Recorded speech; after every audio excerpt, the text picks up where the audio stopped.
Hello again. On today's Yeardle puzzle, a revolt against Rome rule in Dacia is crushed, the earliest dated use of Sol Invictus in a dedication from Rome, and a change of era name from Yongshao to Yangshi, the Chinese Han dynasty. These all happened in the same year, and I'm trying to guess what year that was. And I have absolutely no idea, but we're definitely talking a long time ago, aren't we? So I'm going to start in the BCs. Let's try 300 BC. It could be even earlier. Oh, and I'm at least 200 years off. Let's try 700 BC. Okay, if that doesn't work, I'm going to try the ADs.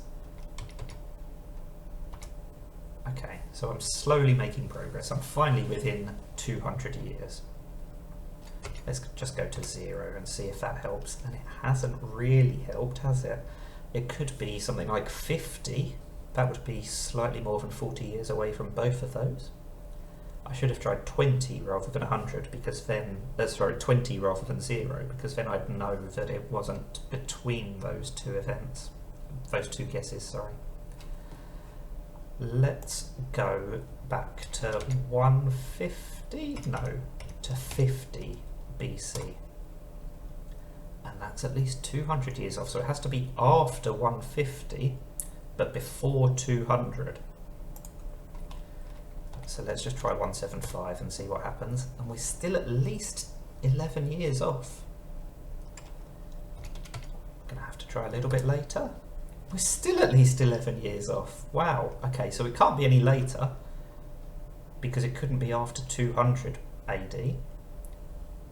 And it has to be at least 140. So it's somewhere between 140 and 165. No, it's between 150 and 165 because this is over 200 years off. So I'm just going to have to try 160 and hope. This has not been one of my best performances. And it wasn't a year that ended in 0 or 5. My hypothesis is always that if it's long enough ago, it will just end in 0 or 5.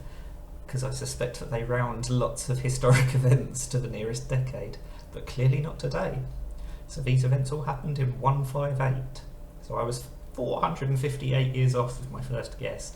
That was quite an abysmal performance today. Let me know if you did better. It would be very difficult to do worse. That's the Yeardle puzzle for today. Thank you for watching, and bye for now.